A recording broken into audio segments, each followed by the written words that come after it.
जय हिंद, जय भारत। मैं रेबल सदानंद पति। भाइयों और बहनों, आप लोगों का अभिवादन। मेरे साथ विनय दुबे, मेरे साथ अनुपम त्रिपाठी जी, FFAR, किसी पात्र परिचय के मोहताज नहीं, और आकस्मिक एक शीघ्र सूचना पे हम सब इकट्ठा हुए, लेकिन देश हित की बात है। आए हैं देश हित की बात करने के लिए आप लोगों के बीच। आप लोग जानते होंगे विनय जी अपना कैंपेन चलाते हैं मुंबई से काफ़ी लंबे टाइम से। बीच में जेल में भी रहे जब मजदूरों का आंदोलन स्टार्ट हुआ था महाराष्ट्र में। अपने स्तर पे काफ़ी सारा प्रयास वो करते रहते हैं और निरंतर उनकी एक कलेक्टिव अप्रोच रही है लोगों के बीच। FFAR में अनुपम जी के साथ मेरा साथ उन दिनों से है जब मैंने शुरुआत किया था। मैं भाई साहब को धन्यवाद दूंगा इस चीज़ के लिए। जब मैंने अपनी यह सफ़र तय किया था, शुरू की थी आप लोगों के बीच, तब से वो मेरे साथ जुड़े हुए हैं। आज पहली बार मैं मिल रहा हूँ तो मैंने कहा साझा मंच आप लोगों के बीच आते हैं। भाई और बहनों, आपने देखा होगा पिछले कुछ दिनों से सरकार की जो कुछ नए नए नियम आ रहे हैं। आपने देखा किसानों के ऊपर लाठीचार्ज हो रही है हरियाणा में, और बहुत ही बुरी तरीके से उन्हें पीटा गया, बहुत ही बुरी तरीके से। आप ये समझें कि किसानों के लिए एक नया फ्रेम आया है कि अब मंडी, जो सरकारी मंडी, उसके अलावा भी गवर्नमेंट बेच सकती है फसलों को, पहली बात। दूसरा, जमाखोरी कर सकती है, कोई भी एजेंसी कलेक्टिव फसल को अपने पास रख सकता है, जिसके लिए लाल बहादुर शास्त्री, नेहरू जी, सुभाष चंद्र बोस, भगत सिंह हमेशा लड़ते थे कि जमाखोरी ना हो।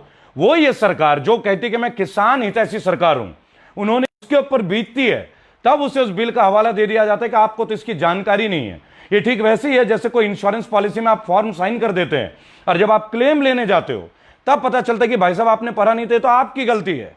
भाई और बहनों, किसान अपना फल, सब्जी, अनाज बेच नहीं सकता, लेकिन यह सरकार प्राइवेटाइज कंपनीज को किसानों के फसल को स्टॉक करने की परमिशन दे रही है, उन्हें बेचने की परमिशन दे रही है। आपने देखा होगा जैसा अदानी जी को कई जगह दे दिया गया, अब वो दिन दूर नहीं जो अंबानी, अदानी, अब ये लोग आलू प्याज से लेकर हर चीज में आ जाएंगे। वैसे भी फ्यूचर ग्रुप बिग बाजार में आप जानते ही हैं, रिलायंस फ्रेश किन का है वो आप जानते ही हैं। पेट्रोल दे दिया, समझ में आया। अब ये हवा, पानी और फसल, जो हमारी बेसिक चीजें हैं, बेसिक वो चीजें हमसे छीन रहे हैं, वो चीजें भी हमसे लिया जा रहा है। और जो किसान, पंजाब में कल बहुत बड़े पैमाने पे इसके ऊपर एक आंदोलन किया गया है। सुखबीर बादल जो पूर्व मुख्यमंत्री रहे, उप मुख्यमंत्री भी रहे, उन्होंने स्ट्रैटेजिकली कहा है कि ये गलत है। हालांकि वो बीजेपी के एलाई थे, लेकिन मैं हैट्स ऑफ उनको सलाम करूंगा कि उन्होंने अपनी आवाज बुलंद की। आखिरकार कोई देश किसी पार्टी का नहीं है, देश के लिए हम लोग हैं, हम लोगों के लिए देश है। पार्टी देश से जन्म आती है, किसी पार्टी की वजह से कोई देश ने जन्म नहीं लिया आज तक। इन्होंने एयरलाइंस प्राइवेटाइज कर दिया, तेल प्राइवेटाइज कर दिया, चाय के बागान प्राइवेटाइज कर दिया, रेलवे स्टेशन प्राइवेटाइज कर दिया।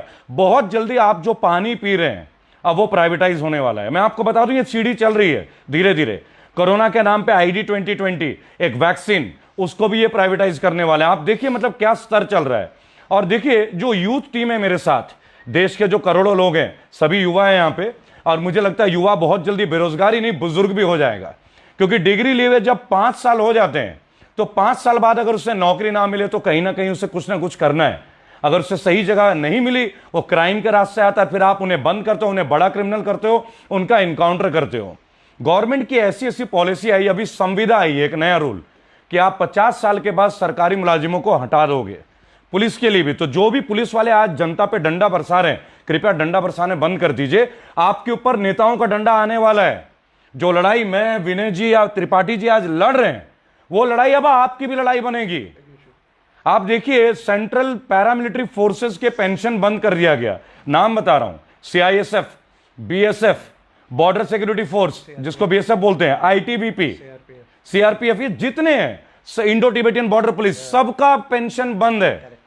और अब ये पुलिस का भी बंद है, आप जानते हैं गवर्नमेंट टीचर्स का भी बंद है। अब ये 50 साल के बाद इसको भी एंड कर रहे हैं। यानी जो व्यक्ति 50 साल का हो जाए, 55 साल का हो जाए, उसके बाद वो कोई काम का नहीं है। आप मुझे बताएं, जो फोर्स में इतने साल काम करेंगे विनय भाई, उसके बाद उनके लिए क्या बचेगा? कुछ ऑप्शन है उसके पास क्या? त्रिपाठी जी, आप तो खुद एक लॉयर हैं, यहाँ पे अच्छे प्रोफेशन में, आप इतने लोगों से मिलते हैं। 10 साल की प्रोडक्टिव लाइफ होती है, 50 to 60, they are retiring them at 50। 10 साल वो उसके गए, क्या जी देखिए, सर ने एक बात बोला कि 10 साल जी जॉबलेसनेस होगी जी, 10 साल की प्रोडक्टिव लाइफ है इन लोगों की, जो 50 से 60 का जो पीरियड है, और आपने उसी दौरान उनसे नौकरी छीन ली। जिस व्यक्ति ने 50 साल तक कोई काम किया, लगभग 25 साल में सिलेक्शन, 25 साल भी काम नहीं किया, आप उसे घर में बैठा दे रहे हो, नए सोर्स ऑफ इनकम क्या रहेगा? वो अपने बाल बच्चों को रिटायरमेंट के लिए तो छोड़िए, अपने बच्चों के फाउंडेशन के लिए क्या करेगा? 50 की उम्र में जॉब भी नहीं मिलती है जी। प्राइवेट सेक्टर में, ठीक है जी। और ये भी समझिए 50 से 60 के पीरियड में वो बहुत विजडम गेन कर लेता है, एक्सपीरियंस गेन कर लेता है, वो एक्सपीरियंस यूज हो सकता है जी। देश के लिए। जी। आपने वो सारा बर्बाद कर दिया। जबकि आप देखिए नेताओं की रिटायरमेंट की कोई एज नहीं है, कोई भी एमपी एमएलए का रिटायरमेंट का कोई एज नहीं है विनय जी। वो 75 में जाके एमपी नहीं, सीएम पीएम सब बन जाएंगे। आप लोगों ने शिकायत किया था बीजेपी वालों ने कि मनमोहन सिंह जो वो साइलेंट प्राइम मिनिस्टर है, आप समझिएगा स्टेटमेंट का। अनुपम खेर जी ने उनका बकायदा बहुत प्रॉपर एक्टिंग किया है। अनुपम खेर जी तैयार हो जाइए, अब आपको मोदी जी की एक्टिंग करनी है, क्योंकि आप तो वहां से भी कमा रहे हैं, आप तो यहां से भी कमा रहे हैं, हम लोग कहां जाएं? पहला, उत्तर प्रदेश गवर्नमेंट ने, अब मैं रिलेट करूंगा विनय जी के साथ एक इंसिडेंट का, आप सोचिएगा। हम लोग अपने बच्चों को बोलते हैं यूपीएससी की तैयारी कीजिए, आईएएस बनिए, आईपीएस बनिए, आईएफएस बनिए, सो दैट आप अपने फैमिली का, गांव का, अपने खानदान का नाम रोशन करें। भाई साहब अभी गए थे संजीव भट्ट से मिलने के लिए, आप गए थे विनय जी? और इनके साथ पुलिस की पूरी टीम 500 किलोमीटर तक आई, गुजरात पुलिस की टीम, इन्हें उस गुजरात के बॉर्डर से बाहर करने में। ऐसे ही था विनय जी? और ऐसा क्यों हुआ और क्या है, थोड़ा आप शेयर कीजिए एक बार प्लीज। बस इतना सा गुनाह था मेरा कि मैं आईपीएस संजीव भट्ट के परिवार से मिलने चला गया जी। उनकी पत्नी से मिला, और मिलने के बाद जैसे हम होटल आए, रात को सोए, सुबह की पूरी जो प्रशासन थी वो एक्टिवेट हो गई जी। अचानक से 15-16 अधिकारी आ जाते हैं, 2 घंटे तक इंट्रोगेशन होता है, क्यों आए हैं, क्या कारण है, किसने बुलाया है, क्या कारण है, सारी चीज़ें। जी। उसके बाद फोर्सफुली मुझे एकदम बोलते हैं ना कि फोर्सफुली मुझे 7 गाड़ी के आगे पीछे 3 गाड़ियाँ लगा के मुझे गुजरात बॉर्डर तक, जहाँ से महाराष्ट्र शुरू नहीं होता, वहाँ तक उन्होंने छोड़ा है। और उनको एक डर था कि अगर बीच में कहीं छोड़ देंगे तो और कहीं किसी से मुलाकात होगी। तो एक चीज़ समझना था मुझे कि एक विनय दुबे के सिर्फ संजीव भट्ट के घर जाने से प्रशासन इतना एक्टिवेट हो जाता है, तो उनके परिवार, उनकी पत्नी का क्या हालत होता होगा। पिछले कितने ही सालों से वो ये लड़ाई लड़ रहे हैं। आप ये देखिए, एक आईपीएस का परिवार, संजीव भट्ट का पूरा परिवार 2 साल से आज सदमे में। उससे पहले भी उन्हें कई तरह का प्रताड़ित किया गया, इनडायरेक्ट, डायरेक्ट, कभी ट्रांसफर, कभी इंक्वायरी में बैठा देना, लेकिन वो एक वीर पुरुष है, एक साहसी व्यक्ति है और भारतीय है, एक सच्चे भारतीय। उनका केवल एक दोष था कि उन्होंने गुजरात में कई जगह दंगे रुकवाए थे। आप गूगल पे देखें, आपको सारी जानकारी मिलेगी, और ये सर्टिफाइड है, ये डॉक्यूमेंट्स जो हैं सर्टिफाइड डॉक्यूमेंट्स हैं। विनय जी उनसे मिलने जाते हैं, आप उनसे मिलने जाए, त्रिपाठी जी उनसे मिलने जाए, या मैं मिलने जाऊं, तो हमारे साथ वही होगा। 7 गाड़ी इनको 500 किलोमीटर दूर ड्रॉप करने जाती है, जबकि इनके पास खुद की गाड़ी थी। लेकिन जो मजदूर रोड पे मर रहे हैं, जो भूखे मर रहे हैं, जो कोटा में हमारे बच्चे फंसे हुए थे कोरोना काल में, स्टूडेंट्स जो इंजीनियरिंग के लिए जाते हैं, फिटजी के लिए जाते हैं, आईआईटी के लिए जाते हैं, आप समझिए, उनके लिए सरकार के पास बसें, कोई ट्रांसपोर्टेशन नहीं थी, कुछ भी नहीं था। आप ये सोचिए। लेकिन इन्हीं के एमएलए एमपीज के लिए राजस्थान में, मध्य प्रदेश में ये लोग अपना 5 स्टार फैसिलिटी अरेंज कर रहे थे। भाई और बहनों, बहुत जल्दी एक बहुत बड़े मुहिम का हम आगाज करने जा रहे हैं, 1 लाख युवाओं का आगाज विनय भाई, और उसमें मुझे बहुत खुशी है, मैं इसका डिक्लेरेशन आज करता हूं कि विनय भाई जी हमारे साथ रहेंगे उस पूरे मुहिम में, और वो हमें बहुत अच्छे तरह से हमें गाइड भी करेंगे, क्योंकि त्रिपाठी जी हैं, बहुत सीनियर है, लीगल काउंसिल है। किसी भी संगठन को, किसी भी व्यक्ति को, अभी मैं एक व्यक्ति के तौर पे बात नहीं बोल रहा, क्योंकि हमारे यहां लाखों एक्टिविस्ट हैं, और जैसे विनय भाई कोशिश करते हैं, त्रिपाठी जी, हम लोग सब कोशिश करते हैं कि सारे एक्टिविस्ट एक कॉमन मंच पे आए, कॉमन मंच पे आके कॉमन कॉज के लिए फाइट करें। भाई मेरे भी 2 बच्चे हैं, भाई साहब के भी हैं, भाई साहब के भी हैं, उनके ब्रेड एंड बटर के लिए हमें किसी की सहायता की जरूरत नहीं, ना मोदी जी की, ना कांग्रेस की, ना किसी पॉलिटिकल पार्टी की। लेकिन देश में लाखों करोड़ों लोग हैं जो इंटरडिपेंडेंट हैं, वो माइग्रेंट, जिनको आपने माइग्रेंट बना दिया, अपने ही देश के मजदूर को आपने प्रवासी बना दिया। प्रवासी तो साइबेरियन पक्षियों के लिए होता था, जो पानी के लिए इंडिया में आते थे, यही हमने पढ़ा था, यही हमने पढ़ा था। देखिए, हम लोग 1 लाख युवाओं को लेके हम लोग सबसे बड़े ह्यूमन चेन को बनाने जा रहे हैं भारत में, और 10 अक्टूबर के पहले इसकी पूरी विस्तृत जानकारी भाई साहब के माध्यम से, और हमारे फेसबुक का जो भी ये पेज आप देखते हैं रेबल सदानंद की ओर से, आपको इसको डिक्लेरेशन मिलेगा सोशल डिस्टेंसिंग के साथ। लेकिन केवल एक बात, मोदी जी ने बोला था 2 करोड़ नौकरियां। एक काम कीजिए मोदी जी, कल कंगना रनौत जी चंडीगढ़ थी, और मैं आज तक मैं देख रहा था कि उन्होंने, Kangana Ranaut was not satisfied by the security provided to her. मतलब कंगना रनौत को अब सेटिस्फैक्शन भी हमें देना होगा, हमारे जीएसटी, हमारे टैक्स से जो सिक्योरिटी वालों को सैलरी जा रही है, अब कंगना रनौत को सेटिस्फैक्शन चाहिए कि वो जो गार्ड्स हैं, सिक्योरिटी जो उनके लिए गए हैं, जो हमारे वीर सैनिक हैं, आप सोचिए, हमारे वीर सैनिक गलगान घाटी में, कुपवाड़ा में, पुलवामा में, कश्मीर में, बांग्लादेश बॉर्डर में, हर जगह जाके नक्सलियों से भिड़ रहे हैं। वहां के बजाय अब हमें एक सुंदर एक्ट्रेस को उन्हें झेलना होगा। क्यों? क्योंकि उन्होंने मणिकर्णिका का तलवार उठा के वो मणिकर्णिका बन गई। भाई और बहनों, इस वीडियो में मैं एक बात पूछना चाहूंगा, उनके 4-5 पुराने पिक्चरें देख लीजिएगा एक बार, उनका ड्रेस कोड भी देख लीजिएगा एक बार। क्या तब वो एक्ट्रेस नहीं थी? या एक्ट्रेस केवल लक्ष्मीबाई का रोल? देखिए, झांसी की रानी जो है लक्ष्मीबाई मणिकर्णिका, वो हमारे रोम रोम में बसती है। हमारी देश की हर बेटी रानी की झांसी से कम नहीं है। मैं खुद एक बेटी का बाप हूं, मैं उसे आत्मरक्षा सिखाता हूं, इसलिए कि जीवन की किसी भी परिस्थितियों में लड़ना एक भारतीय का फर्ज और कर्तव्य है, और दूसरों को सुरक्षा देना भी। इसके लिए हमें किसी एक्टर को देखने की आवश्यकता है क्या? क्या रानी लक्ष्मीबाई ने कोई मूवी देखी थी क्या? हॉलीवुड, टॉलीवुड, बॉलीवुड उन्होंने देखा था क्या? मुझे कल जया बच्चन जी की एक बात बहुत अच्छी लगी, जब उन्होंने बीजेपी के एक सांसद रवि किशन जी को बोला कि जिस थाली में आप खाते हैं आप छेद करते हैं, आपको शर्म आनी चाहिए, आपको बॉलीवुड ने एक मुकाम दिया और आप आके बोलते हैं बॉलीवुड ड्रग्स में। मुझे एक बात बताइए, सिगरेट क्या बॉलीवुड ने दिया है क्या? बीड़ी, खैनी, जर्दा, ड्रिंक्स, अल्कोहल क्या बॉलीवुड ने दिया है क्या? लोग अपने मर्जी से पीते हैं, अपने मर्जी से अपने शौक पूरे करते हैं। ये इंडिविजुअल कैरेक्टर है, आप अपना कैरेक्टर मजबूत कीजिए। इसके लिए आप किसी डिपार्टमेंट को, किसी इंडस्ट्री को तो ब्लेम नहीं कर सकते।